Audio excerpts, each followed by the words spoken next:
Ok, bueno, listo. Ya haciendo esa cuña. Vamos entonces, con el pastor siempre hemos acordado tener, siempre lo habíamos hablado, siempre somos amigos y nos portamos como cristianos. Es un debate académico, es un debate donde no necesitamos moderador, donde no se ataca a la persona ni a la congregación, por así decirlo, con descalificación, no, simplemente vamos cada uno a argumentar desde nuestros mismos puntos de vista bíblicos, teológicos, en este caso también histórico, porque va a ser también, va a abarcar la historia de la iglesia primitiva. El formato es el que casi siempre hemos manejado, son 20 minutos de exposición, 15 minutos de refutación y refuerzo, y los últimos 5 minutos son de conclusión final. Vamos a tener un cronómetro que lo voy a colocar al principio y ya finalizando 2 minutos también para ir redondeando la idea. En este momento tenemos ya un promedio de 13 personas. Gracias a todas las personas que se han conectado.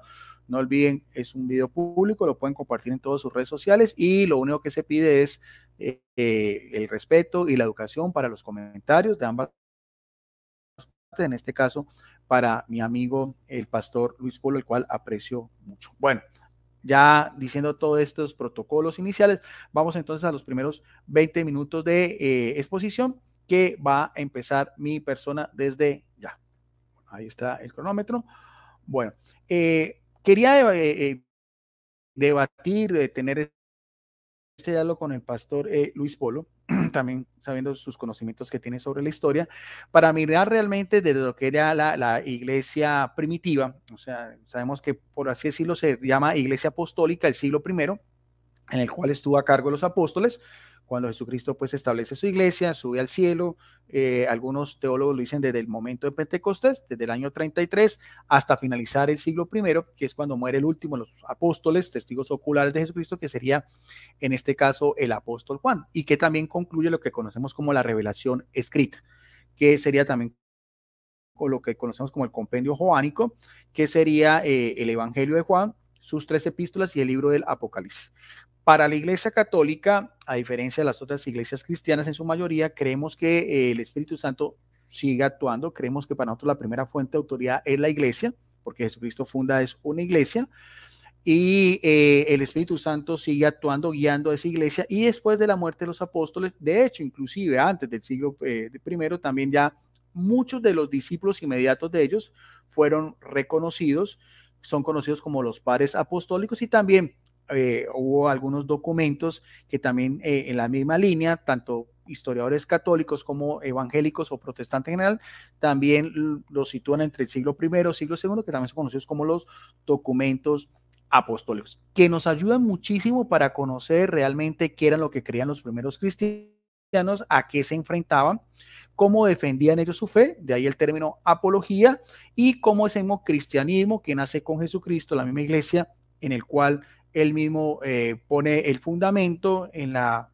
famosa confesión de fe del apóstol Pedro, y donde promete de una manera tajante, en voz imperativa, tiempo presente continuo, que el poder de la muerte o el infierno podrá vencer.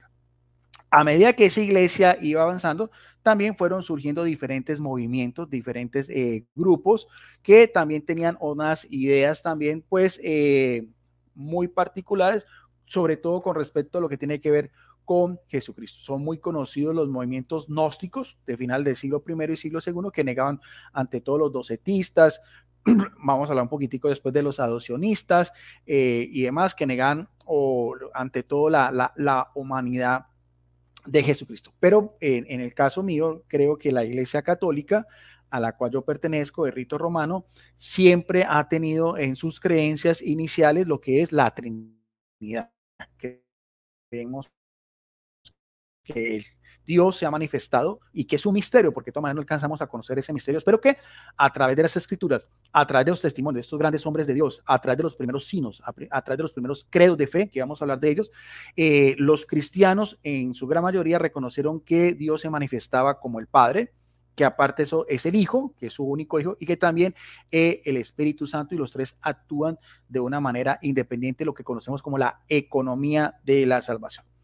De esos grandes hombres de Dios que llevaron una vida muy virtuosa, santa, y muchos de ellos en su gran mayoría dieron testimonio porque a la par que el cristianismo iba creciendo, también el Imperio Romano primero tuvo el rechazo de los judíos que no aceptaron a Jesucristo, y después de los mismos autoridades paganas, por el cual el cristianismo era reconocido como una religión ilícita, ¿no? Entonces vemos también esa misma oposición que tuvieron estos primeros discípulos de los apóstoles inmediatamente, las primeras comunidades. Entre ellos, como decíamos, son conocidos como los padres de la iglesia. Sus escritos son de gran relevancia, son de gran importancia, son, como decíamos, son de estudio tanto para la iglesia católica como para las otras iglesias cristianas, aunque nosotros le damos un peso mayor, como decíamos, porque hace parte de lo que creemos que es el otro baluarte de nuestra doctrina, que es la tradición. Uno de esos hombres de Dios se llamó Ignacio de Antioquía. Ignacio era obispo de Antioquía en Siria, que fue la región donde se les dio el título de cristianos. Fue un discípulo que dice, eso sí es hipotético la leyenda, que era el niño que sostenía la canasta con 2 panes y 3 peces cuando Jesucristo hizo su milagro. Pero eso sí es leyenda, pero lo que sí se sabe es que fue un jerarca, fue un episcopo, un superintendente que conoció en vida a los apóstoles, porque históricamente la primera sede del apóstol Pedro fue Antioquía, y después la misma historia, la tradición dice que subió a Roma, donde fue martirizado, y ahí la importancia de la Iglesia Católica Romana por ser la sede donde este primer apóstol, del cual viene una sucesión apostólica hasta llegar al Papa Francisco. Bueno, Ignacio de Antioquía, en esas primeras persecuciones que empiezan ya desde el mismo tiempo el emperador Nerón y los otros emperadores romanos subsiguientes, es hecho prisionero, y en ese camino de su martirio desde Antioquía, desde era su sede oficial hasta Roma, escribe 7 cartas. Son 7 cartas que son consideradas como históricas.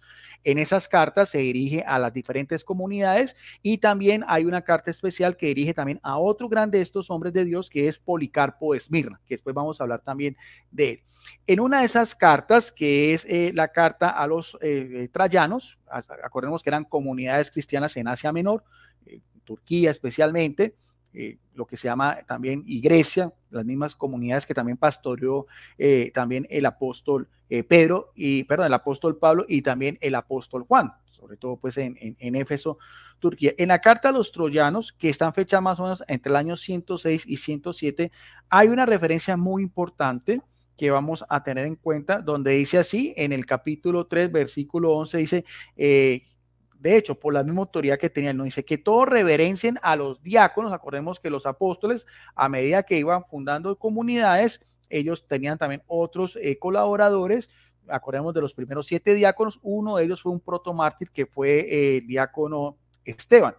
Entonces él dice así, dice que todos reverencien a los diáconos, que quiere decir servidores, como a quién, y va a ser un paralelismo, los diáconos como a Jesucristo, porque Jesucristo vino a servir, ¿no? El que era el Rey de Reyes se encarna, el Hijo único de Dios, y viene también a servir. El mismo Jesucristo dice, no vine a ser servido, sino a servir, que fue la actitud que tuvo Jesucristo también con los apóstoles al lavatorio de los pies. Los diáconos también se encargan de todas estas labores de los menesterosos, de las viudas y demás.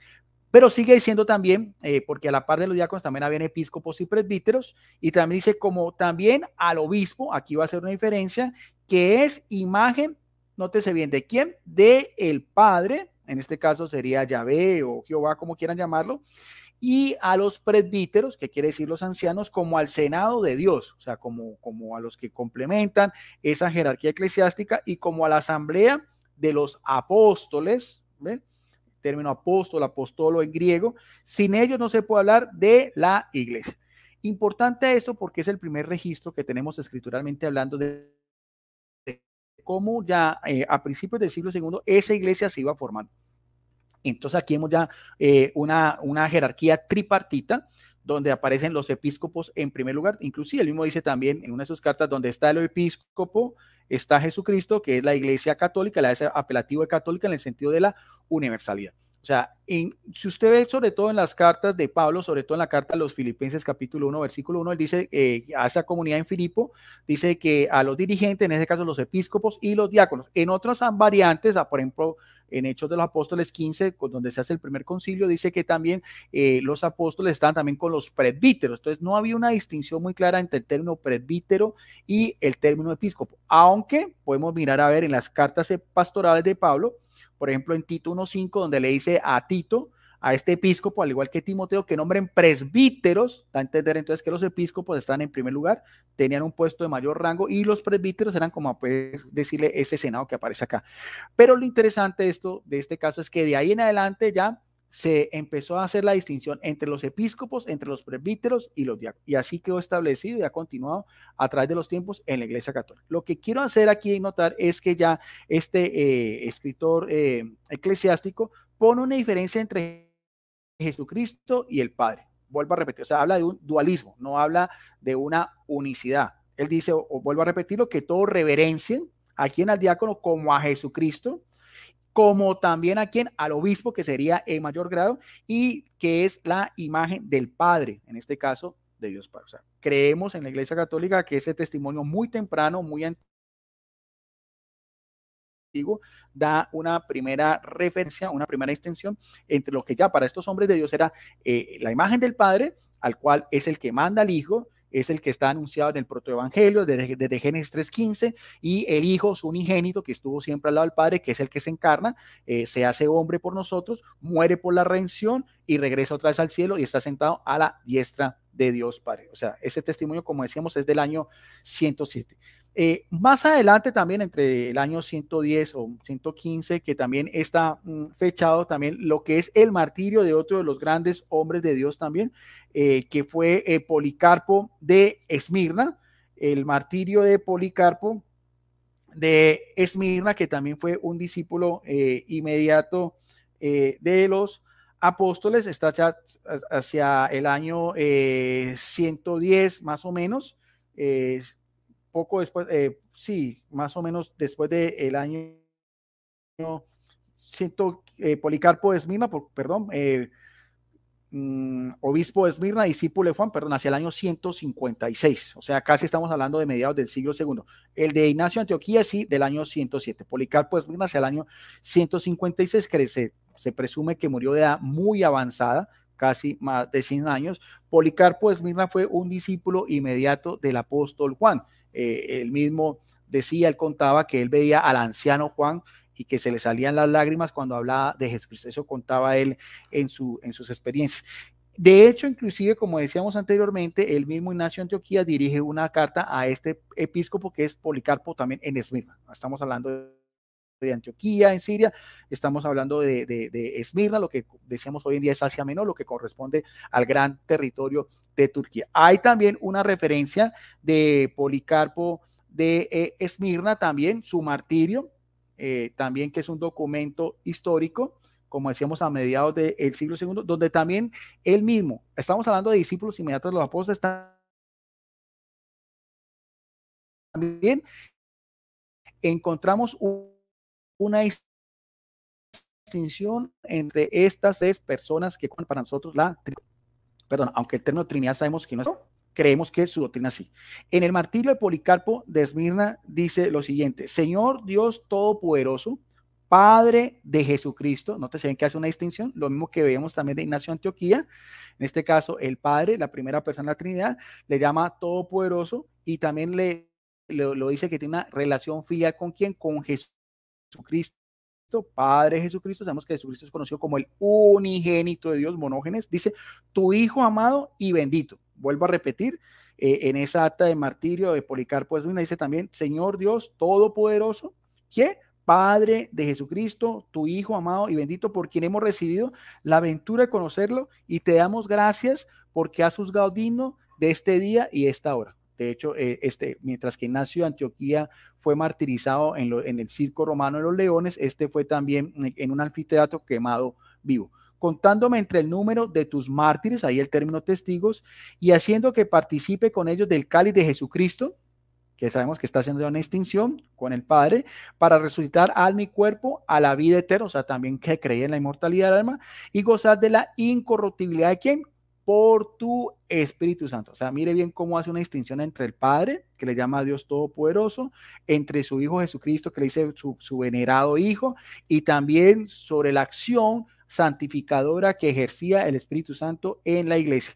¿Puedo yo ser recibido hoy en medio de tus elegidos como víctima agradable? Y vuelvo a repetir, oh Dios verdadero y fiel, porque siempre hemos creído que es un solo Dios manifestado en tres personas, como lo habías preparado y manifestado de antemano, así lo has cumplido. Yo te alabo, vuelvo a repetir, oh Dios, por todas las cosas, te bendigo, te glorifico, a la par, nótese bien, para que sea otra distinción, a la par que a Jesucristo, y mire bien cómo lo designa, tu eterno Hijo divino y amado, al cual como a ti y también y al Espíritu Santo sea la gloria, o sea, la doxa, la gloria, la alabanza, desde ahora y para siempre. Creo que también es muy claro esta acta del martirio de Policarpo de Esmirna, donde deja muy claro la alabanza, la gloria que él da en estas tres personas, en sus grados.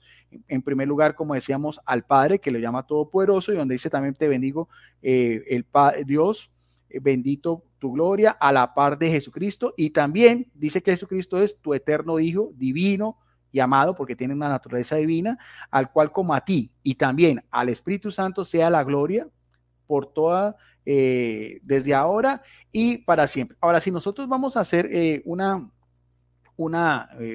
un cotejo también de las Sagradas Escrituras, vemos que esa idea exegética la encontramos exactamente también en lo que es el Evangelio de Juan. Acordémonos que para la época en que se escribe el Evangelio de Juan, habían ya unas sectas, como eran los ebionitas y Cerinto, que estaban negando la divinidad de Jesucristo. Por eso no es de extrañarnos que este discípulo inmediato del apóstol Juan fue testigo ocular de esas enseñanzas. Y es lo mismo que estamos viendo en esa misma carta de su martirio, lo que nosotros podemos encontrar también en el prólogo de lo que es el Evangelio de Juan, donde dice en el principio, o sea, en el arjé, existía la palabra y la palabra estaba junto a Dios y la palabra era Dios. Ella está en el principio junto a Dios. Todo lo hizo por ella y sin ella nada lo hizo. Y dice también en el versículo 14, también de este mismo prólogo de Juan, dice, y la palabra se hizo carne y puso su morada entre nosotros. Hemos contemplado, mire bien, su gloria, gloria que recibe del Padre como unigénito, lleno de gracia y verdad. O sea, yo veo una relación exegética también sobre el prólogo del Evangelio de Juan, que tiene una connotación muy interesante, muy importante, me diría yo teológicamente, con lo que vemos del martirio de Policarpo de Esmirna. Incluso también en ese mismo compendio joánico, del cual pues también Policarpo de Esmirna fue un testigo ocular de esas predicaciones del apóstol Juan, porque sabemos que todo primero fue por predicación oral. O sea, el Nuevo Testamento como tal son una parte de esas predicaciones, de los evangelios, de las epístolas, por algunos discípulos, no en general, pero volvemos a repetir. ¿Por qué? Porque la idea principal de Jesucristo era una iglesia. La autoridad es la iglesia, la autoridad la tenían los apóstoles, ellos predicaban de viva voz y ya después algunos de ellos, especialmente Pedro, Pablo, Santiago, Juan y demás, dejaron escritos algunas cosas de esa gran labor misionera. Incluso es lo mismo que nosotros encontramos también en la primera epístola de Juan, dice también la palabra encarnada medio de comunión con el Padre y el Hijo, dice lo que existía desde el principio, lo que hemos oído, lo que hemos visto con nuestros ojos, lo que hemos contemplado y palpado, nuestras manos acerca a través de la palabra de Dios y lo anunciamos. En efecto, la vida se manifestó y nosotros que hemos visto damos testimonio. Dice, y ese es el mensaje que hemos oído de él, o sea, Juan, que fue un testigo ocular, que os proclamamos, Dios es luz y él nos hay y en él no hay tinieblas alguna, no con él, pero resulta que caminamos en tinieblas, anunciamos la vida eterna, que estaba, nótese bien lo que dice en el verso 6, que estaba junto al Padre que se nos ha manifestado. Os anunciamos lo que hemos visto, oído, para que también vosotros estéis en comunión con nosotros. Nosotros estamos en comunión con ¿quién? Con el Padre y con su Hijo Jesucristo. Os escribimos esto para que nuestro gozo sea completo. Bueno, entonces ahí vemos también en la carta de Policarpo de Esmirna, son testimonios muy tempranos donde podemos analizar también cómo esa idea de la Trinidad se iba forjando también con la asistencia del Espíritu Santo.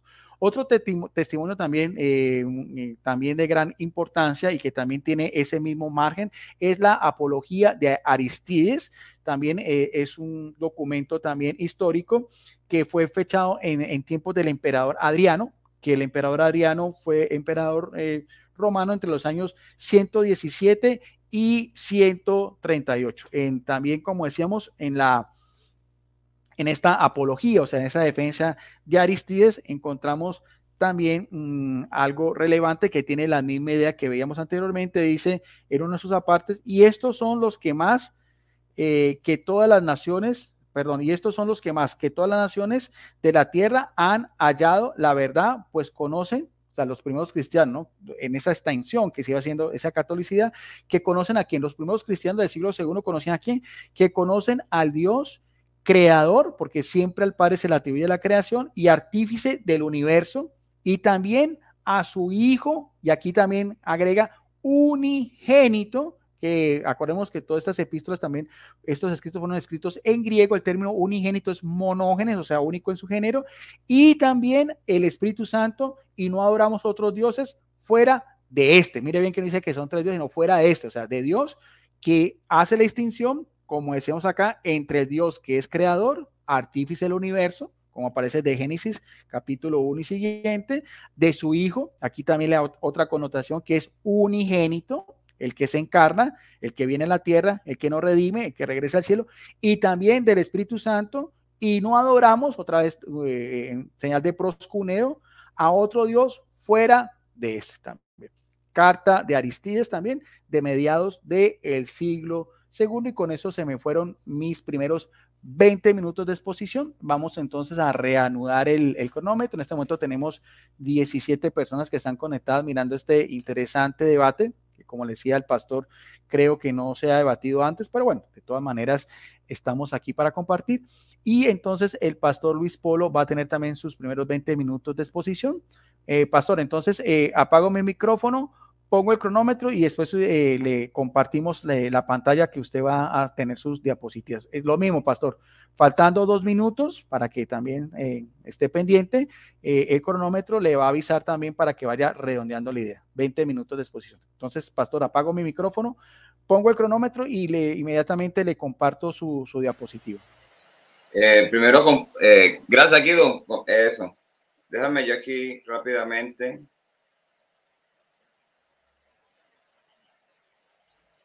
Listo. Cuando tú me digas, Guido, yo empiezo. Listo, pastor, ya, puede empezar. Ok. Gracias, Guido. Muy amable. Bueno, antes de empezar, quisiera colocar 5 puntos que son los siguientes.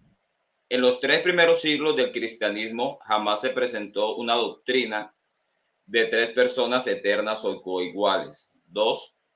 Los sucesores de los apóstoles jamás entendieron que la relación entre el Padre y el Hijo era por causa de la existencia de 2 personas distintas, divinas, sino como 2 modos o como 2 formas distintas de existencia de la misma persona divina. 3. Los sucesores de los apóstoles jamás creyeron en una Trinidad. 4. La Trinidad, como se conoce en el día de hoy, solo se desarrolló hasta finales del cuarto siglo. Y 5. En este debate, no solo debemos presentar evidencias de la existencia del Padre, del Hijo y del Espíritu Santo en los primeros siglos del cristianismo, porque los unicitarios o monarquianos, como así se conocía, siempre han creído en la existencia del Padre, del Hijo y del Espíritu Santo. Entonces, no solamente hay que presentar que en los primeros siglos se hablaba del Padre, del Hijo y del Espíritu Santo, porque eso también, la unicidad o el monarquianismo siempre ha creído en la existencia del Padre, del Hijo y del Espíritu Santo. Lo que debemos presentar en este debate es cómo se entendía en los primeros siglos la relación entre el Padre y el Hijo, siendo que los sucesores de los apóstoles nunca creyeron en la existencia de tres personas divinas en el ser de Dios. Voy a comenzar presentando la diapositiva que ya está en pantalla. Bueno, Tertuliano, el primer trinitario, la primera persona que utilizó esta palabra, admitió en el capítulo 3 de su obra Contra Praxias, escrita alrededor del año 213, que el monarquianismo, conocida hoy como la unicidad, era la doctrina de la mayoría de los creyentes de su época. Observe lo que escribió Tertuliano en el año 213.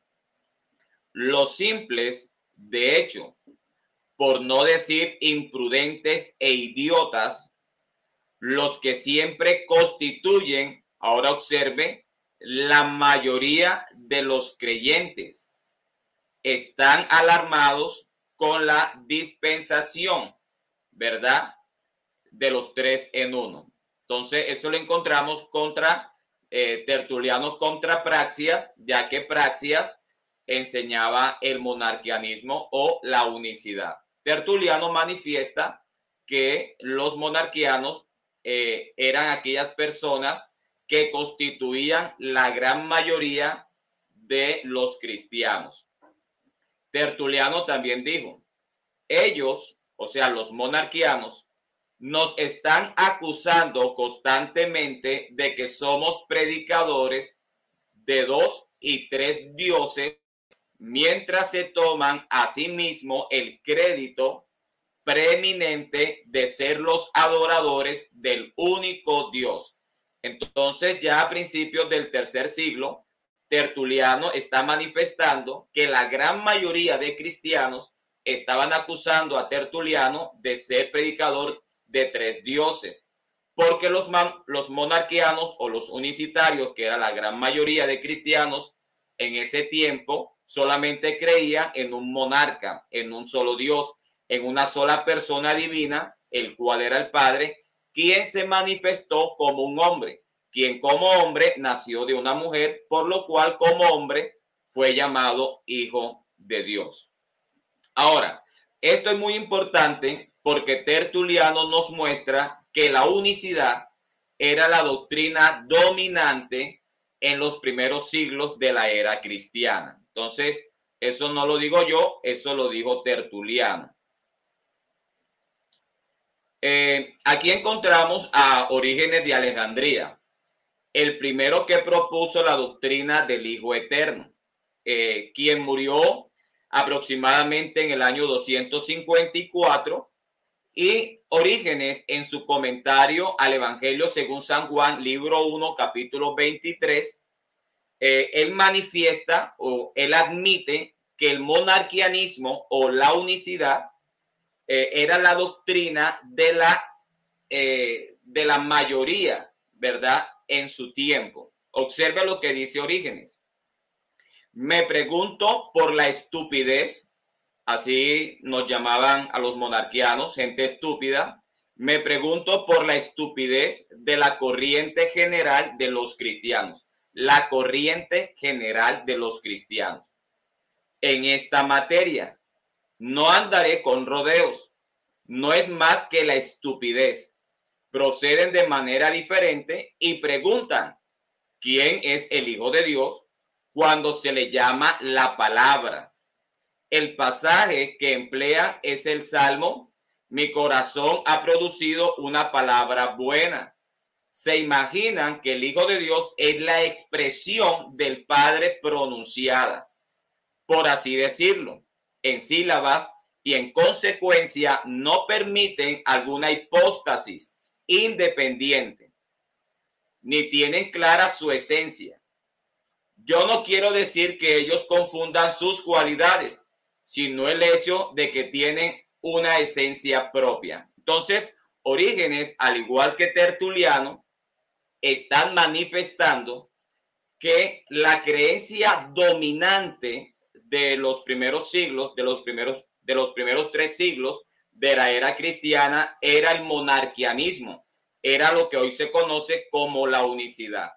¿Quién lo dice? Tertuliano, en su escrito Contra Praxias, y también lo dice Orígenes en su comentario al Evangelio según San Juan. Entonces, eso para tenerlo en cuenta. Entonces, la doctrina dominante de los 3 primeros siglos siempre fue el monarquianismo. Pasamos a esto. Bueno, resulta que esta es una página católica donde se habla de los prólogos monarquianos.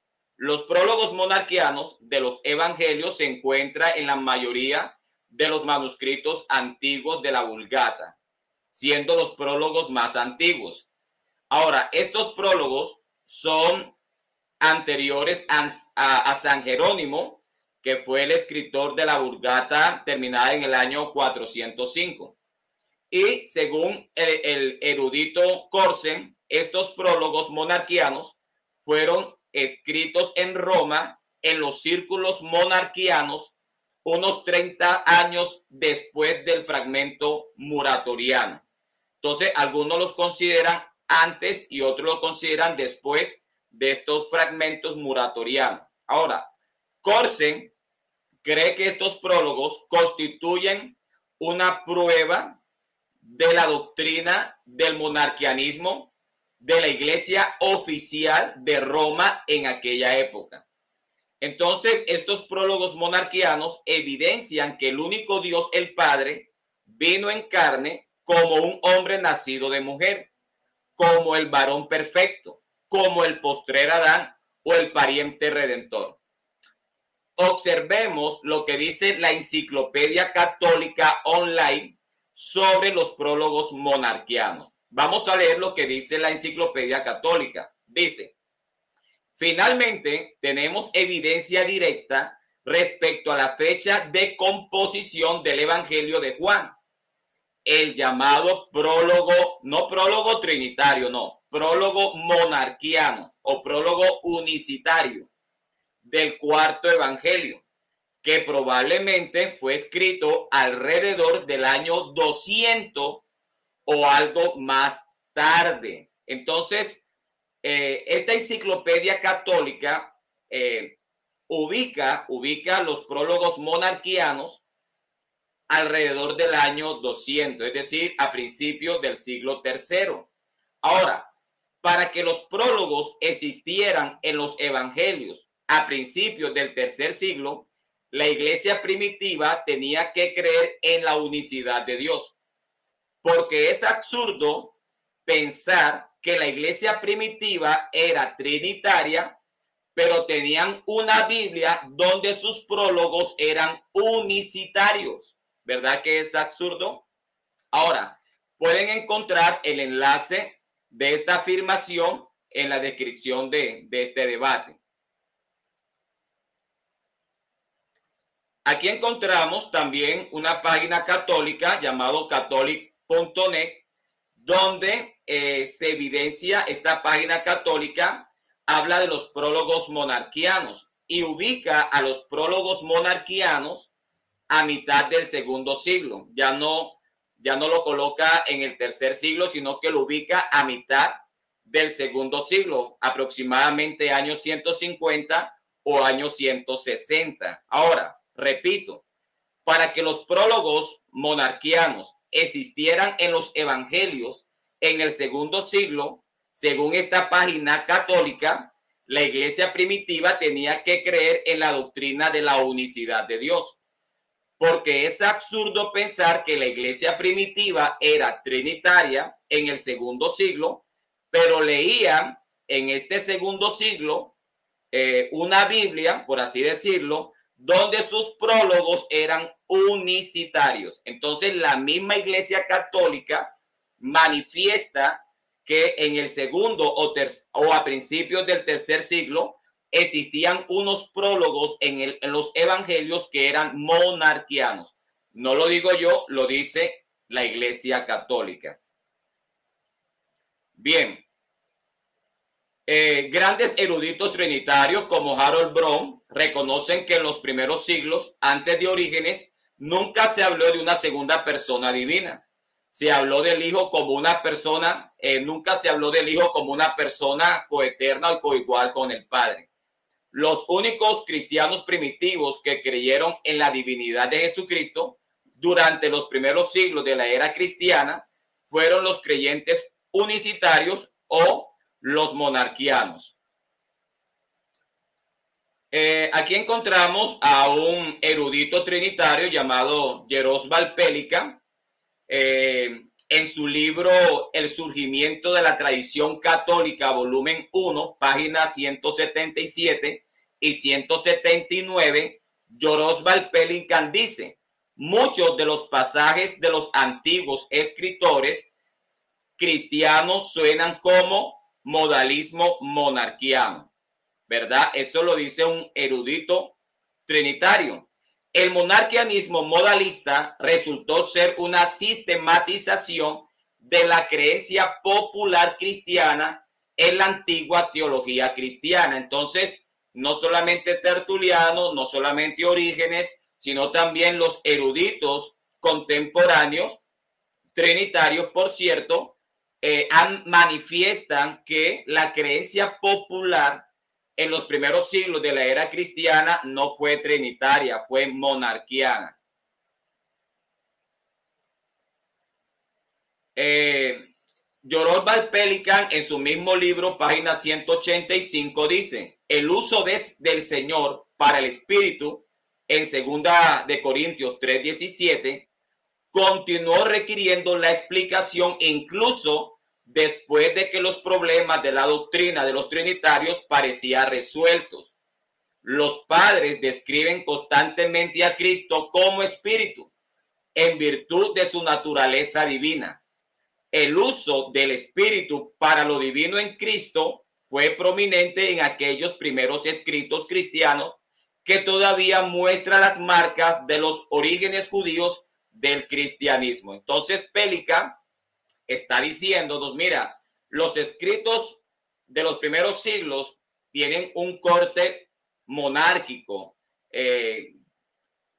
por decir, eran de tendencia monárquicos o unicitarios.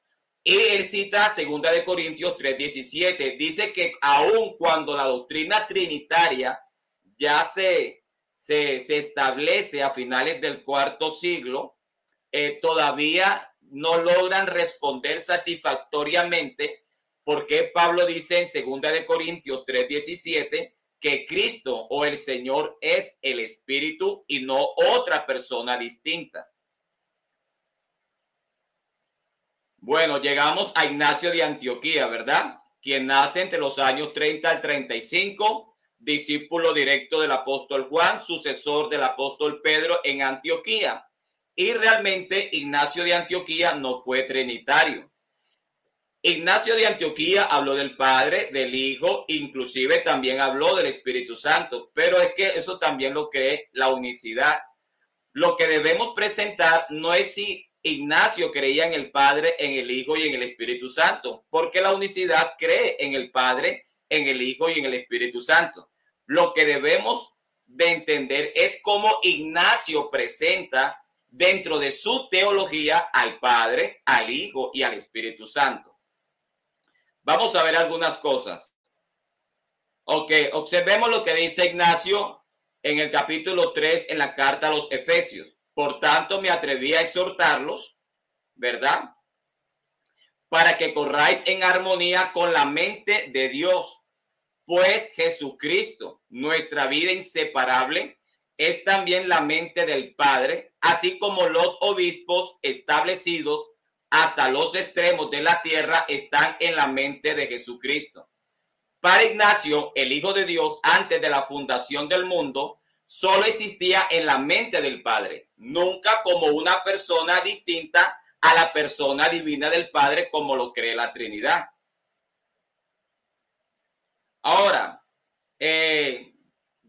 John Kelly, ¿verdad? Un famoso trinitario, académico británico, trinitario, por cierto, él dice en su libro Doctrinas Cristianas Tempranas, página 93, sobre Ignacio lo siguiente: la única pista que da de la naturaleza de esta distinción dentro de la unidad del Espíritu Divino es que Cristo, el Hijo de Dios, es el pensamiento del Padre. Eso lo dice Kelly acerca de Ignacio de Antioquía. Observemos lo que dijo Ireneo de León en su libro Contra las herejías sobre el Padre y el Logos del Padre. Observe lo que dice Ireneo. Pero Dios, siendo todo mente y todo logos, ambos hablan exactamente lo que él piensa y piensa exactamente lo que él habla. Su pensamiento es logos y el logo es mente. Y la mente comprende todas las cosas, es el Padre mismo, ¿verdad? A través de la palabra misma que se hizo visible y tangible, el Padre fue mostrado. Adelante, aunque no todos creían igualmente en él, pero todos vieron el Padre en el Hijo, porque el Padre es lo invisible del Hijo, pero el Hijo es lo invisible del Padre. Eso es unicidad, eso es monarquianismo modalista. Bien, vamos concluyendo para esta primera presentación. Ahora, Adolfo Harnack, quien también era un trinitario, en su libro Historia del Dogma, volumen 1, página 1019, dice lo siguiente. Él dice, dicen que el mismo Dios fue creador y padre de todas las cosas, que él en su bondad apareció al justo de los viejos tiempos, aunque él es invisible, en otras palabras, cuando no es visto, es invisible, pero cuando se deja ver, es visible. En otras palabras, cuando no es visto, dice, ok, es incomprensible cuando no quiere ser detenido, comprensible cuando él se deja comprender. Así de la misma manera que él es invencible, engendrado y no engendrado, inmortal y mortal. Noetus también dice que Cristo es engendrado y no engendrado. Quiero terminar con estas palabras. Resulta que para Ignacio de Antioquía, como para Noetus, Jesucristo fue engendrado y no engendrado. La Trinidad, por lo contrario, cree que Jesucristo fue engendrado en la eternidad como una persona divina consustancial al Padre y fue engendrado en el tiempo como un hombre consustancial a los hombres. Pero para Ignacio de Antioquía, como para Noetus, Jesucristo solamente fue engendrado en el tiempo como un hombre y en la eternidad fue inengendrado. Él nunca fue engendrado, él subsiste por sí mismo. Entonces, hasta ahí mi presentación y en la segunda oportunidad estaremos hablando más de estos hombres de los primeros siglos de la era cristiana. Bien, listo, pastor. Sí, más o menos 19 minutos y algunos segundos. Bueno, entonces en este momento tenemos 25 personas, ha ido subiendo un poquitico la audiencia y también están comentando en el chat.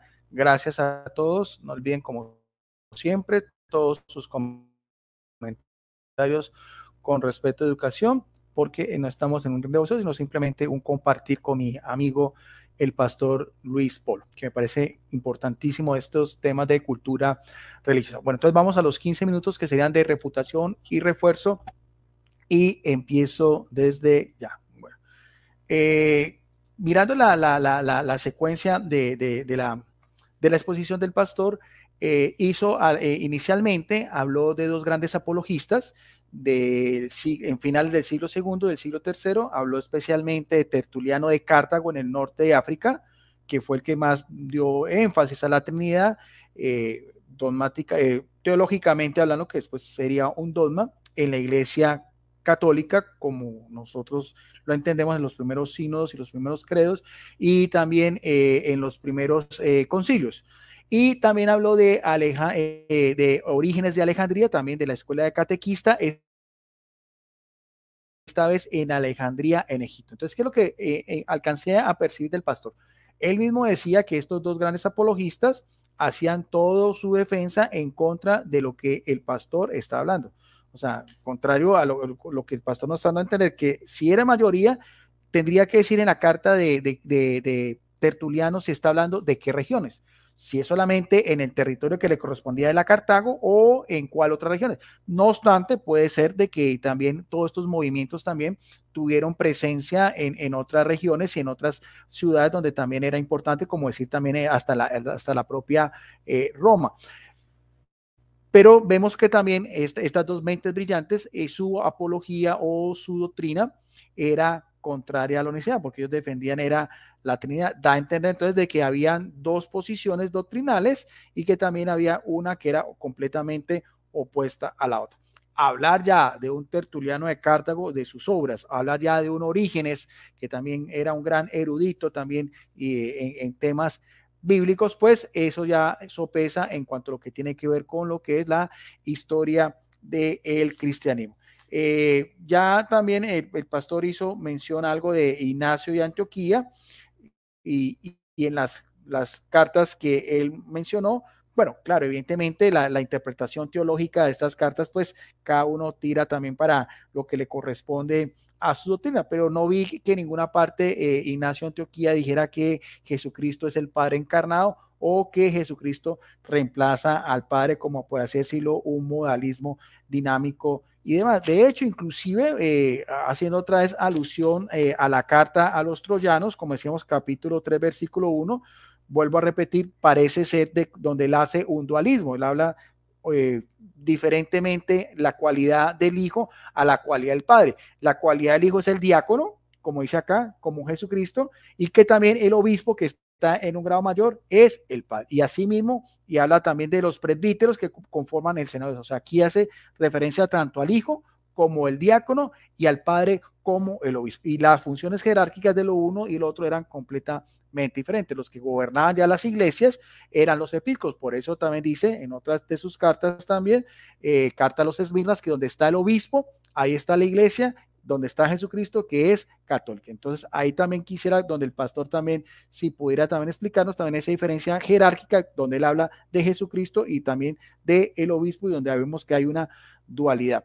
Veíamos también el martirio de Policarpo de Esmirna también, hacia el año 156, carta de Ignacio de Antioquía hacia el año 107, la apología de Aristídes también del año 117 al año 138, mediados del siglo II, en tiempos del emperador Adriano. También vemos, conocemos lo que es la apología también al emperador Antonio Pío, que hizo Justino Mártir, uno de los grandes también defensores, filósofo griego que se convirtió al cristiano y murió martirizado en Roma, donde él también en esa apología 1 dice también cómo era el bautismo de los cristianos y donde también tiene una relación muy directa al bautismo de Mateo 28-19, que es, por así decirlo, la fórmula trinitaria que ha sido seguida históricamente por la Iglesia Católica. Dice así entonces en su apología, vamos a mirar a ver la apología de Justino, de Justino Mártir. Aquí está. De hecho, pues él sabemos que murió martirizado en Roma y da a entender también lo que era la creencia de estos cristianos. Dice Apología 61:2-3. Dice, cuanto se conserven y tienen fe que son verdaderos entre cosas que nosotros enseñamos y decimos y prometen poder vivir conforme a ellas, se les instruye ante todo para que oren y pidan con ayunos y perdón de Dios. Está hablando de lo que era el bautismo, ¿no? Los requisitos antes del bautismo, porque para los primeros cristianos habían dos sacramentos que eran importantes, que era el bautismo y la Eucaristía o la cena del Señor.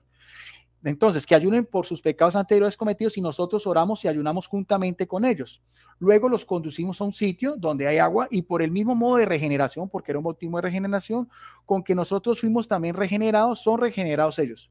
Pues entonces toman en el agua el baño.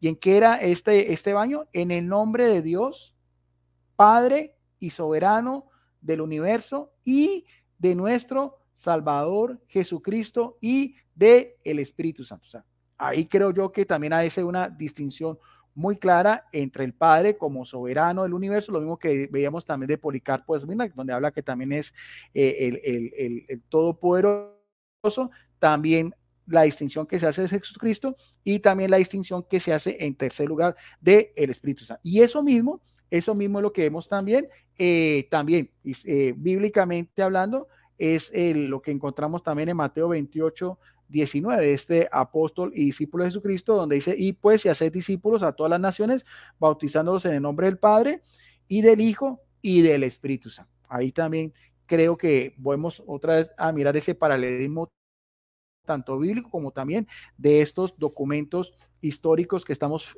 haciendo referencia de, en este caso, del siglo segundo. Ahora, el pastor también mencionó a Irineo, obispo de Lyon, o de Lyon, ya en Francia.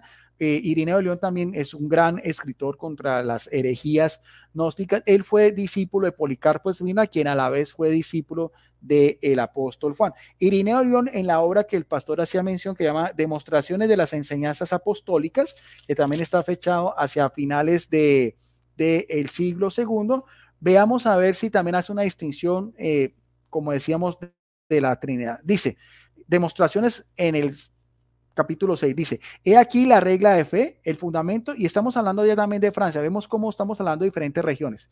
Hablamos de Ignacio de Antioquía, con su pensamiento desde Antioquía en Siria, hablamos de Policarpo de Esmirna también en Asia Menor, hablamos de Justino Mártir en su apología ya en Roma, y vamos a hablar de Irineo de León. He aquí la regla de fe, el fundamento del edificio y la base de nuestra conducta. Dios Padre, increado, ilimitado, invisible, único Dios, creador del universo. Lo mismo que veíamos también de Policarpo de Esmirna. Este es el primero y principal artículo. Era como unos artículos o de fe. Dice, el segundo, ¿cuál es? Es el verbo de Dios, que claro, era preexistente, es también preexistente, inmaterial, el verbo o el logos, dice, Hijo de Dios, Jesucristo, nuestro Señor. O sea, mire, hace la distinción entre el Padre, creador del universo, entre el Padre como el primer ser. Por eso nosotros decimos en nuestros credos de fe que Jesucristo procede del Padre, pero tiene la misma naturaleza, la misma esencia, ha estado junto al Padre. Aquí mismo lo dice el verbo de Dios, Hijo de Dios, Jesucristo nuestro Señor, que se apareció a los profetas según el designio de sus profecías y según la economía dispuesta por ¿quién? Por el Padre. Otra vez el dualismo que veíamos también de Ignacio de Antioquía.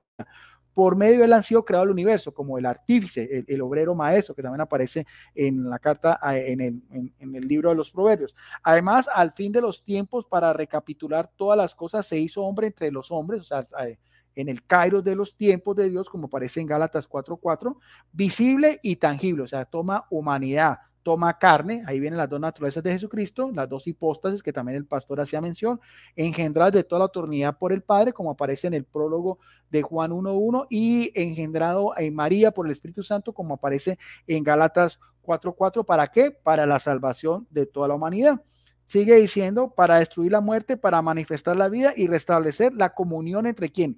Entre el Padre y el hombre, porque sabemos que la salvación viene del Padre, como decíamos desde el protoevangelio de Génesis 3:15, cuando le dice a la serpiente, pondré enemistad entre ti y la mujer, entre tu linaje y el suyo. El linaje de la mujer que viene por María es el que le va a aplastar la cabeza a la serpiente mientras ella le va a acechar el calcañar. Y como tercer artículo, aquí vemos, hay diferentes artículos. Primer artículo, el Padre.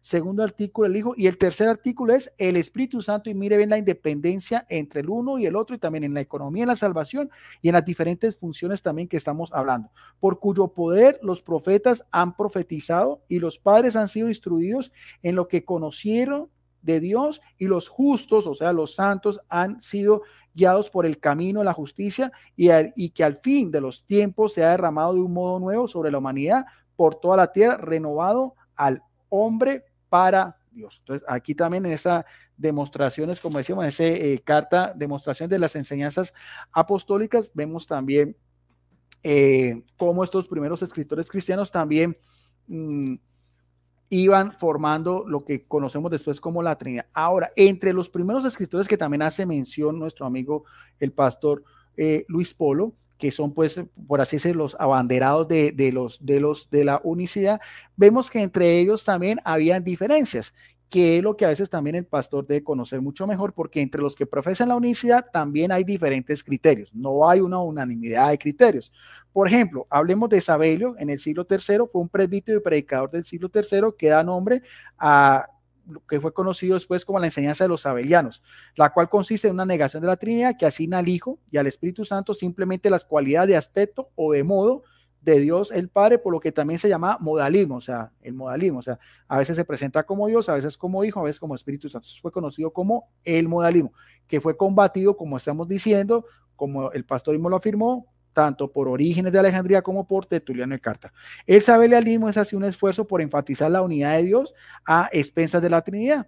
Una forma moderna de esta enseñanza se encuentra en la llamada en la iglesia de la unicidad. Sabelio no fue exactamente el primero en sostener este punto de vista. Otro anterior a ello fue Noetos, enseñó esta doctrina en Esmirna, también en Asia Menor, y su discípulo Epigonos la llevó a Roma. Por eso decíamos que también en eso sí le da la razón al pastor, porque también estas doctrinas también fueron también impermeando también ese cristianismo primitivo, donde también Praseas y Sabelio la adoptaron y se hicieron propagadores de la misma.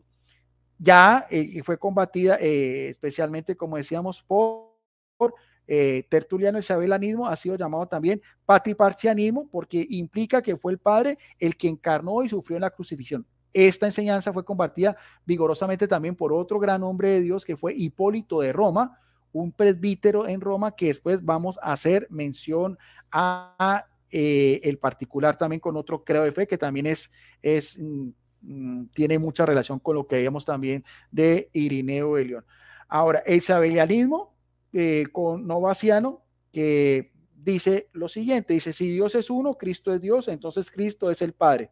Dado que Dios es uno, si Cristo no es el Padre, porque Cristo es Dios el Hijo, parecería que hubieran dos dioses, lo que es contrario a las Escrituras, porque aquí también aparece otra de estas enseñanzas que fue también combatida pues por estos hombres de fe, que fue el adopcionismo. El sabelianismo trataba de defender la unidad de Dios, pero lo hacía de manera muy distinta. Sostenía, perdón, ya quedan 2 minutos, que Dios se reveló en 3 modos distintos. Primero se reveló como el Padre que creó todas las cosas y dio la ley de Israel. Cuando luego Dios emprendió la obra de la salvación, dejó de revelarse como el Padre y tomó la forma o modo de presentarse el Hijo.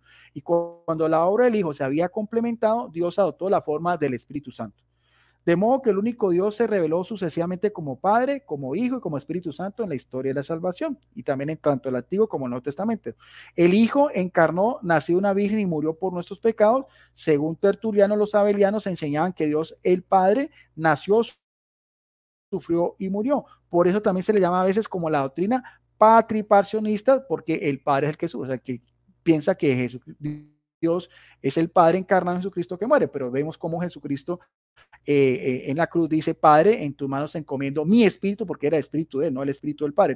El mismo Jesucristo en las palabras en la cruz también dice, Padre, ¿por qué me has abandonado? Ahora, el sabelianismo nació en Asia Menor y tuvo su mayor desarrollo en Roma. Fue enseñado en Roma por primera vez alrededor del año 190, o sea, a finales del siglo II, por Praseas, venido a Asia Menor. Le siguió otro de nombre Noesto, y dado que la doctrina recibió su forma de Sabelio en Roma alrededor del año 200, se le dio el nombre por el sabelianismo. También se le llamó monarquianismo modalista, porque el gobierno de uno se ejerce por distintos modos de revelación del único Dios. El sabelianismo tuvo una vida más larga que el adopcionismo, cuando decía que Jesucristo era adoptado por el Padre, pero sobrevivió en Oriente más bien que en Occidente. Pero de todas maneras, estas corrientes unicidades fueron después vigorosamente suprimidas ya después por la iglesia mayoritaria, sobre todo en los concilios de Nicea, en el concilio de Constantinopla, y también por estos hombres de Dios que fueron también después Atanasio de Alejandría, Cirilo de Jerusalén y los capadocios, o también Juan Crisóstomo, y llegando también ya, pasando un poco ya la barrera de Agustín de Hipona. Bueno, ahí también mis 15 minutos, ahora vamos a darle paso también para que el pastor tenga también su 15 minutos de refutación y refuerzo. Bendiciones a las personas que en este momento están conectadas. No olviden, denle un me gusta, compártanlo, porque este debate es bien importante sobre cultura religiosa. Pastor, lo mismo. ¿Va a compartir pantalla? Yo te aviso. Bueno, entonces apago mi micrófono y prendo el cronómetro, y cuando me dice compartir pantalla, se lo activo. Sí, colócame en pantalla completa y yo te digo cuando compartimos pantalla.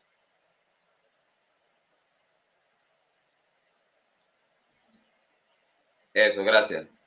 Bueno, si usted observa con cuidado la distinción que se ve entre el Padre y el Hijo, según las evidencias que hace Guido, se hace por causa de la manifestación del único Dios, el Padre en carne.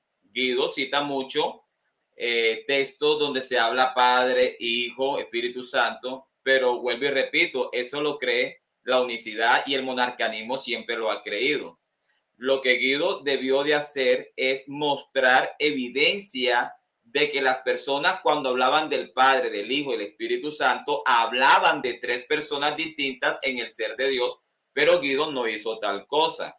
Entonces, cuando usted analiza las evidencias históricas que hace Guido referente al Padre, el Hijo y el Espíritu Santo, debe analizarlo que los escritores hablan del Padre, del Hijo y del Espíritu Santo como modos o formas distintas de la única persona divina, el cual es el Padre. Eso por una parte. Bien, cuando hablamos de Tertuliano, a principios del tercer siglo habló de que la mayoría de cristianos creía en el monarquianismo. Ahora, para que fuera la gran mayoría, si Tertuliano dijo esto a principios del tercer siglo, es porque el monarquianismo vino con una fuerza desde mucho antes de que comenzara el tercer siglo. Entonces, vemos que el monarquianismo era la doctrina influente, era la doctrina predominante en los tiempos de Tertuliano, inclusive en los tiempos de Orígenes, porque Tertuliano y Orígenes no habitaban en la misma región. Entonces, en la región de Orígenes y en la región de Tertuliano, la doctrina predominante era el monarquianismo, era la unicidad. Entonces, ellos mismos lo manifestaron, lo declararon. Y para que la unicidad o el monarquianismo fuera la doctrina predominante, tenía que esta doctrina existir desde mucho tiempo atrás para que fuera la doctrina general y predominante de la iglesia en los primeros siglos de la era cristiana. Eso por otra parte. Ahora, también mencioné los prólogos monarquianos. Los mismos católicos, presenté 2 páginas católicas donde estas páginas católicas presentan, primero, una página católica presenta a los prólogos monarquianos en el segundo siglo, o sea, a partir del año 150. La otra página católica presenta a los prólogos monarquianos a principios del tercer siglo. Sea lo uno o sea lo otro, lo que nos están diciendo estos católicos es que los monarquianos tenían tanta influencia en las escrituras que toda la iglesia leía, siendo que antes de leer los evangelios había un prólogo monarquiano.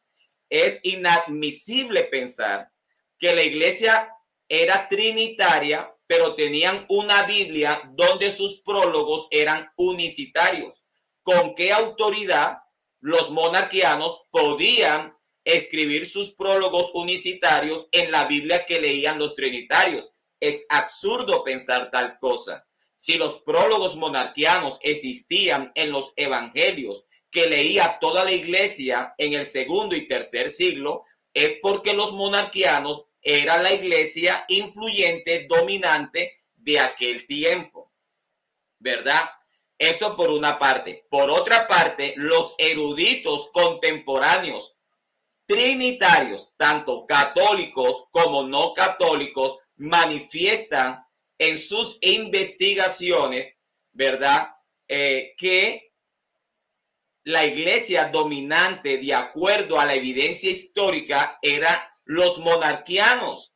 O sea, no lo dice la unicidad, lo dicen los eruditos católicos y lo dicen los eruditos protestantes, que de acuerdo a la evidencia de los siglos primeros, la iglesia que predicaba el monarquianismo era la iglesia dominante. Ahora, seguido, colabórame con la diapositiva, por favor. Ok, bien. Tenemos ahí a Mileto de Sardes. Bueno, Miletón de Sardes nace en el año 100, ¿verdad? Nace comenzando el segundo siglo y era obispo y considerado uno de los padres de la iglesia del segundo siglo. Observe lo que Miletón escribió acerca de Jesucristo, ya que Jesucristo para Miletón era todo. Dice: para nacer como un hijo y ser llevado como un cordero, sacrificado como una oveja, enterrado como un hombre, resucitó entre los muertos como Dios, siendo su naturaleza Dios y hombre. Él, refiriéndose a Cristo, es todas las cosas, en que juzga Cristo es ley. En que enseña, Cristo es logos. En que salva, Cristo es gracia. En que engendra, Cristo es Padre. O sea, Miletón de Sardes, que fue considerado padre de la iglesia, creía que Cristo es Padre por ser quien engendra. Que es engendrado, Cristo es hijo. Entonces Miletón de Sardes, considerado padre de la iglesia del segundo siglo, creía que Jesucristo era Padre por ser quien engendra y que Cristo era hijo al mismo tiempo por ser engendrado. Y esto concuerda con lo que Ignacio decía, que Cristo es engendrado y no engendrado. Porque para Ignacio, Cristo era engendrado como un hombre en el tiempo. Pero fuera del tiempo, en la eternidad, Cristo no era engendrado. Él es inengendrado. Todo lo contrario a lo que los concilios católicos manifestaron en sus credos.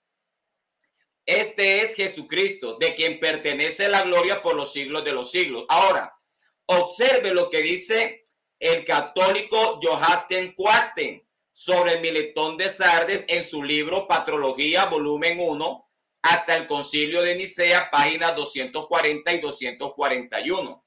Dice: la identificación completa de Cristo con la divinidad misma podría interpretarse a favor del modalismo monarquiano de un periodo posterior. Si este fuera el caso, explicaría la negligencia y la eventual pérdida de las obras de Mileto. Entonces, ¿qué nos está diciendo este erudito católico acerca de Miletón de Sardes? Que sus escritos eran con cortes modalistas o monarquianos. Ahora, observe lo que dice Kelly, este erudito trinitario Kelly, en su página 93, libro Doctrinas Cristianas Tempranas. Ignacio consideraba a Dios como una monada indiferenciada en su ser esencial, siendo el Hijo y el Espíritu Santo simplemente formas o modos de autorrevelación del Padre. Entonces, cuando usted lee la teología de Ignacio de Antioquía, es obvio que Ignacio habla del Padre, habla del Hijo y habla del Espíritu Santo, pero cuando usted ve cómo los presenta, mire que estos eruditos trinitarios entienden que Ignacio consideraba a Dios como una monada indiferenciada en su ser esencial, siendo el Hijo y el Espíritu Santo, ¿verdad?, simplemente formas o modos de autorrevelación del Padre. Ahora, observe lo que dice Ignacio de Antioquía a la carta a los magnesianos. Dice: hay un solo Dios, refiriéndose al Padre, que se manifestó a través de Jesucristo su Hijo, que es su verbo, que procede del silencio. Entonces fíjese que Ignacio no presenta al verbo como una persona distinta al Padre, sino que presenta al Padre como el único Dios y al verbo como el plan que tenía el Padre desde antes de la creación, cuyo verbo era la manifestación o la expresión de Dios que se hizo visible cuando este único Dios, el Padre, se manifestó en carne. Ahora, cuando le preguntamos a Ignacio, ¿quién es el Hijo para ti? Para Ignacio, el Hijo era la manifestación del único Dios, el Padre, en carne. Para Ignacio, el Padre, siendo el único Dios, se manifestó como un hombre, quien como hombre es hijo por haber nacido de mujer dentro del tiempo, sin haber dejado de ser el Padre eterno. Esa es la teología de Ignacio. Ahora, observe este versículo, por así decirlo, este texto de Ignacio. Ningún trinitario aceptaría las palabras de Ignacio. En su carta a Policarpo, capítulo 3, dice, sé pues más diligente de lo que eres. Marca las estaciones, esperen a aquel que está por encima de toda estación, el eterno, refiriéndose a Cristo. El invisible, escuche, Ignacio para Cristo, Cristo para Ignacio era el invisible, que se hizo visible por amor a nosotros, el impalpable, el impasible, que sufrió por amor a nosotros, que sufrió en todas formas por amor a nosotros. ¿Quién era Cristo para Ignacio? Era el invisible que se hizo visible como un hombre. Ahora, cuando vamos a la Biblia, encontramos que el único que tiene la prerrogativa de ser llamado el invisible es la persona divina del Padre. Porque Pablo dice en Timoteo 1:17, el invisible, refiriéndose al Padre. Y también en Colosenses 1:15 dice, referente al Padre, el Dios invisible. Entonces, bíblicamente, se habla del invisible para referirse al Padre. Ignacio dice que Cristo es ese invisible que se hizo visible en su manifestación en carne. Eso solamente lo creían los monarquianos. Jamás Tertuliano, Orígenes o cualquier otra persona distinta al monarquianismo creía que el Dios invisible se hizo visible en su manifestación en carne. Los únicos que pensaban así como Ignacio eran los monarquianos, nunca los trinitarios.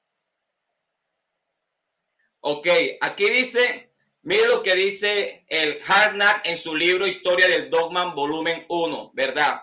Dice, además, incluso Ignacio, acuérdese que estoy hablando de eruditos trinitarios. Dice, además, incluso Ignacio, aunque sostenía que Cristo era persistente, solo conocía un nacimiento del Hijo. Es decir, Ignacio de Antioquía jamás creyó lo que creyeron los católicos. Los católicos hasta el día de hoy creen que Jesucristo fue engendrado 2 veces. La primera vez en la eternidad como una persona distinta al Padre, ¿verdad? Es decir, el Hijo, la existencia del Hijo se la debe a la voluntad divina del Padre porque el Padre decidió engendrar a una supuesta segunda persona de la Trinidad en la eternidad. Y los católicos creen que la segunda vez que Jesucristo fue engendrado fue en el tiempo cuando esta persona divina, después de haber sido engendrado en la eternidad, fue engendrado en el tiempo como un hombre a través de una virgen. Entonces, para el catolicismo, de acuerdo a sus credos, Cristo fue engendrado 2 veces en la eternidad como Dios y en el tiempo como hombre. Para Ignacio de Antioquía, ¿verdad? Jamás sucedió tal cosa. Para Ignacio de Antioquía, Cristo en la eternidad era inengendrado. Nunca fue engendrado. Inengendrado. Para Miletón de Sardes también era lo mismo. Inclusive para Ireneo también era lo mismo.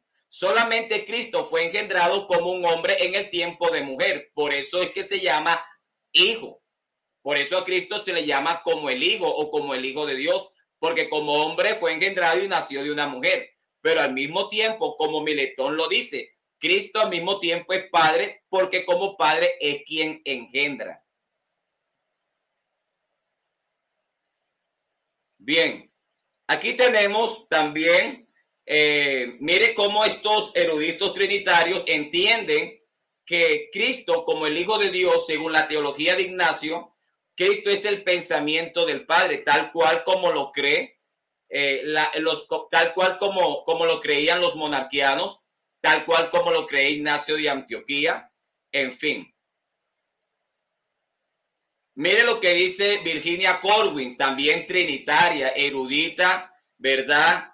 En la patrología. Dice, si se debe elegir un término para indicar la tendencia de su pensamiento, se debe decir que Ignacio es monarquiano. ¿Quién lo dice? Los mismos eruditos trinitarios. ¿Por qué? Porque ellos entienden que Ignacio, aunque habla del Padre, del Hijo y del Espíritu Santo, Ignacio los presenta como modos de autorrevelación del Padre.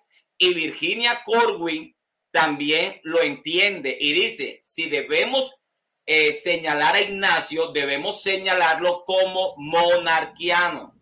Tiempo. Ok. Gracias, Guido. Muy amable. Ahí está, pastor. 15 minutos. Le di algunos segundos para que concluyera su idea. Bueno, entonces vamos entonces a esta última parte, que son 5 minutos de conclusión final. Bueno, voy a dejar ahí el cronómetro porque pues es un tiempo muy corto y empiezo desde ya. Bueno, mi conclusión es la siguiente.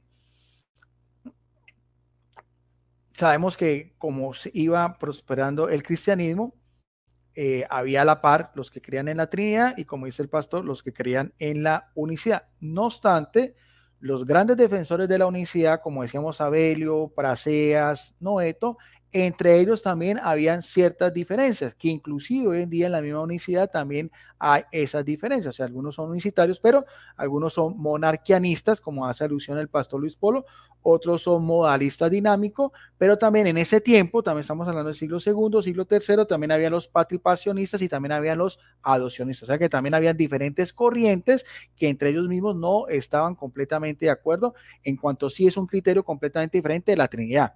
Porque la Trinidad como tal, sí, como la defendió Tertuliano, como la defendió Hipólito de Roma, como la defendió después estos hombres de fe, dio origen a estos credos que el pastor hacía referencia. Incluso cuando el pastor decía que en Roma también habían estas corrientes unicitarias, también hay un testimonio de es presbítero, como había dicho también que combatió a Sabelio, que fue Hipólito Roma. Y hay un credo de fe del año 200, o sea, principios del siglo tercero, que era también la forma como se interrogaba a los cristianos, como digamos también de Justino Mártir, la importancia que tenía el catecumenado, y el cual ese credo de fe es llamado el credo romano, que es lo que nosotros los trinitarios creemos. O sea que también vuelvo a repetir, hay también evidencias históricas, porque este creo que el credo romano no es parte de la unicidad. Y dice así, en palabras pues de Hipólito de Roma, de los cristianos de Roma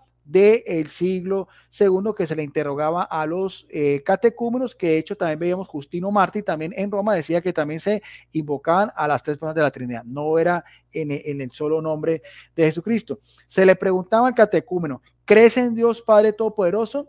Y el neófito decía, sí creo. ¿Crees en Jesucristo, el Hijo de Dios, quien nació del Espíritu Santo y de María Virgen, que fue crucificado bajo Poncio Pilato y murió y se levantó de nuevo al tercer día, vivo entre los muertos, y ascendió al cielo y se sentó a la diestra del Padre y vendrá a juzgar a los vivos y a los muertos? Sí creo, que es más o menos lo que nosotros los católicos profesamos en el credo dominical, en la liturgia, en la asamblea dominical. Por último, ¿crees en el Espíritu Santo, la Santa Iglesia y la resurrección de la carne? Sí creo.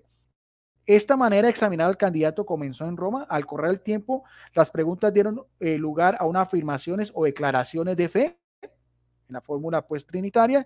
El comienzo del credo de los apóstoles se encuentra en este desarrollo. Por mucho tiempo el credo surgió de esta manera y fue conocido como el credo romano. Y después el credo niceno, el credo constantinopolitano, el credo atanasio, son credos de los primeros siglos, que son lo que profesamos hoy en día la Iglesia cristiana católica romana con evidencia histórica. Me gustaría también conocer, no sé, a manera solamente de interrogación, si el pastor también nos puede mostrar si hay credos unicitarios también de esos primeros siglos, hechos por Sabelio, Noeto y Praseas, que todavía practica en este caso la unicidad. Habría que mirar a ver qué tipo de unicidad, si la monarquianista o la modalista dinámica o las otras o los adopcionistas como tal. Bueno, entonces, esos son más o menos para finalizar. De hecho, inclusive si nosotros vamos a finalizar también con el mismo, el himno litúrgico que aparece en Colosenses, al cual el pastor hacía mención, que hace Ignacio Antioquía, yo veo aquí también la diferencia entre el Padre y el Hijo, donde dice, el primado de Cristo, es la imagen de Dios invisible, primogénito de toda la creación, porque en él fueron creadas todas las cosas, las de los cielos y la tierra, lo visible y lo invisible. Estoy haciendo de la Biblia de Jerusalén. Tronos, dominaciones, principados, potestades, todo fue creado por él y para él. Él existía con anterioridad a todo y todo tiene en él su consistencia. Él es también la cabeza del cuerpo de la iglesia. Él es el principio, el primogénito entre los muertos, para que en él sea el primero en todos. Pero mire lo que dice el versículo 19. Pues Dios tuvo, en este caso sería el Padre, tuvo a bien hacer reducir en él toda la plenitud y reconciliar por él y para él todas las cosas, pacificando mediante la sangre de la cruz los seres en la tierra y los cielos. O sea que también aquí, si vamos a hablar de pronto también de algo de exégesis bíblica, también podríamos hacer alusión que Ignacio de Antioquía está haciendo referencia al Padre y también al Hijo. Como vemos también de la carta a los troyanos, donde habla de que el Padre con los episcopos y Jesucristo con los diáconos. Bueno, lo mismo, 5 minutos, 4 segundos, y vamos entonces a finalizar con los 5 minutos del pastor Luis Polo. Pastor, ¿va a compartir pantalla? Yo Su te micrófono, aviso, pastor. Guido. Bueno, listo, Yo te entonces aviso, Guido. empieza desde ya y faltando un minuto se lo coloco. Listo, pastor, puede empezar. Ok, bien. Yo te aviso. Bueno, entonces voy a traerle a la memoria lo que ya he tratado. Es que Tertuliano, a principios del primer siglo, manifiesta que la doctrina que los monarquianos es la corriente general y predominante de su tiempo. Orígenes también manifiesta que la doctrina predominante son los monarquianos en una región distinta a Tertuliano. Entonces podemos ver a través del escrito de Tertuliano y de Orígenes que la iglesia dominante o la doctrina predominante de los primeros siglos de la era cristiana era el monarquianismo, hoy llamado la unicidad. 3. Los prólogos monarquianos. Bueno, Guido no tocó nada de esto, pero la misma Iglesia Católica, yo presenté 2 páginas web de la Iglesia Católica donde presentan a los prólogos monarquianos. Uno lo presenta a mitad del segundo siglo, año 150. El otro lo presenta a principios del tercer siglo, año 200. Sea lo uno, sea lo otro, nos muestra estos mismos católicos que el monarquianismo era la influencia general de los primeros siglos, tanto así que para leer los evangelios, ¿verdad? La iglesia leía primero los prólogos monarquianos, ¿verdad? Leían prólogos unicitarios. Entonces, eso para que usted vea la fuerza de la doctrina del monarquianismo y cómo la iglesia, siendo monarquiana, pudo escribir prólogos monarquianos antes de leerse los evangelios. Entonces, eso para tenerlo también en cuenta. Otro punto, que los eruditos contemporáneos, sean católicos o protestantes trinitarios, manifiestan que los escritos evidencian que la iglesia predominante de los 3 primeros siglos eran monárquicos o unicitarios. Y otro punto también a considerar era que la diferencia, ¿verdad?, entre el Padre y el Hijo en los primeros siglos era por causa de las 2 formas distintas de ese único Dios, por causa de su manifestación en carne. Entonces, todas esas evidencias que Guido nos presenta, que el Padre, que el Hijo, que el Espíritu Santo, nunca los escritores los presentaron como personas distintas, sino como formas o manifestaciones de autorrevelación de la persona divina del Padre, ¿verdad? Tal cual como lo menciona algunos eruditos trinitarios. Ahora, seguido, vamos a ver cuántas diapositivas puedo en estos minutos que me quedan. Colabórame, por favor. Bien. Este escritor, ¿verdad? En este libro dice: los modalistas monarquianos fueron los sucesores de los apóstoles, siendo trinitarios, ¿no? Y no los trinitarios. Los trinitarios expropiaron el término católico de los escritos de Ignacio. Cuando aumentaron en poder y en número, calificaron a los modalistas monarquianos que predicaban a un Dios como herejes y calificaron a su grupo trinitario como católicos. Eso lo dice este libro trinitario. Bien. Aquí, mira, aquí Orígenes, observe lo que dice aquí Orígenes, y se presenta como un semiarriano. Aquí se presenta Orígenes como un semiarriano porque Orígenes, aunque fue el que comenzó con esa idea de que el Hijo fue engendrado en la eternidad como una segunda persona de la Trinidad, Orígenes nunca creyó que Cristo era el Dios Altísimo. Y mira lo que dice Orígenes cuando habla en contra de Celso, que era un pagano. Dice: ¿acaso haya quienes, por ser de la muchedumbre de los creyentes, profesen también la creencia divergente de suponer por su temeridad que es el Salvador, que el Salvador es el Dios Altísimo. O sea, había una corriente, ¿verdad? Los monarquianos decían que Jesucristo, el Salvador, era el Dios Altísimo.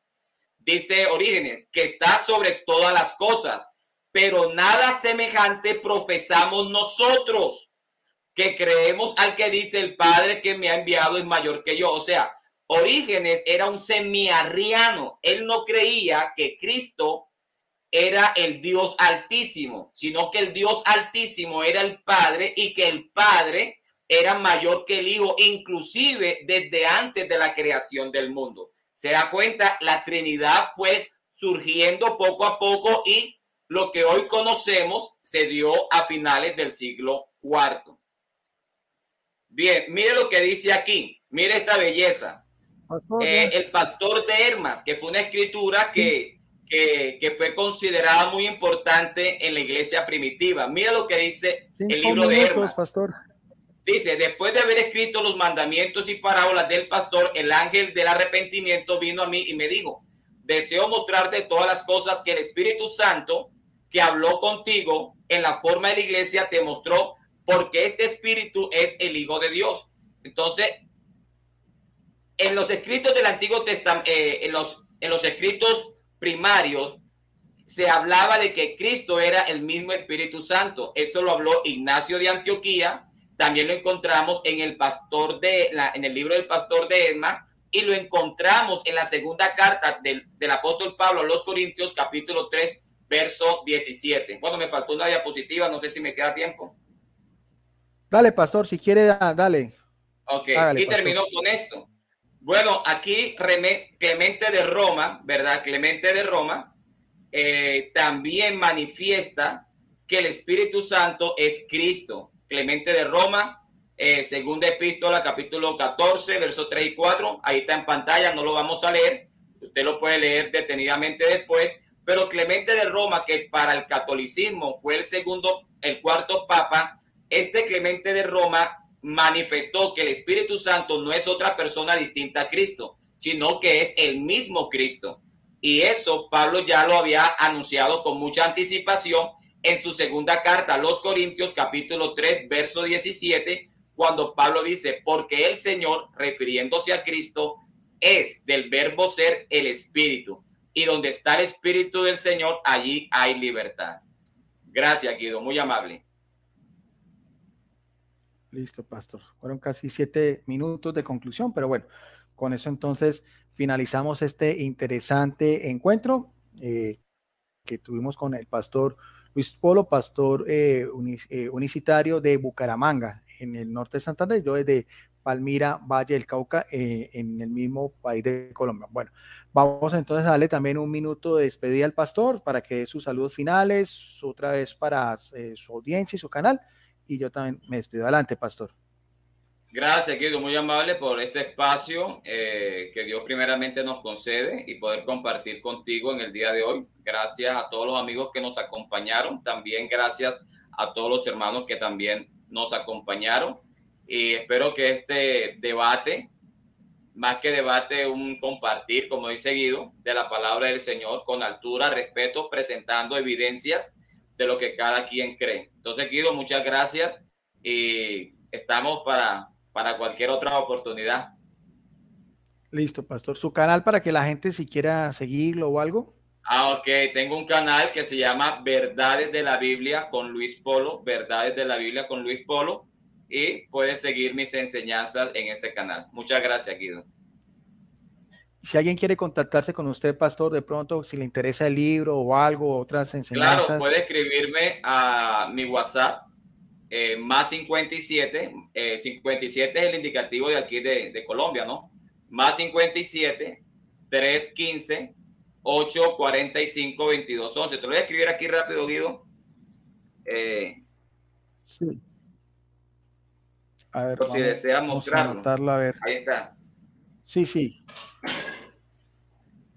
Ahí te lo coloqué en el chat privado. A ver, chat privado, ahí está. Ah, pero es que no, el chat privado no me lo va a compartir, pero es bueno, más entonces 50 más 57, 315, 845-2211. Muchas gracias, Guido. Listo, gracias. Gracias al pastor Luis Polo por su amabilidad, por este compartir que me parece que estuvo bien importante, donde se pudieron mirar ambas perspectivas. Gracias a todas las personas que estuvieron conectadas. Un saludo especialísimo para todos ustedes y quedamos en el amor de nuestro gran Dios y Salvador Jesucristo. Un saludo a todos ustedes. No olviden compartirle, denle un me gusta para que más personas también puedan mirar estas enseñanzas desde la Biblia, de la historia, desde la teología. Gracias, bendiciones. Nos vemos en otra oportunidad.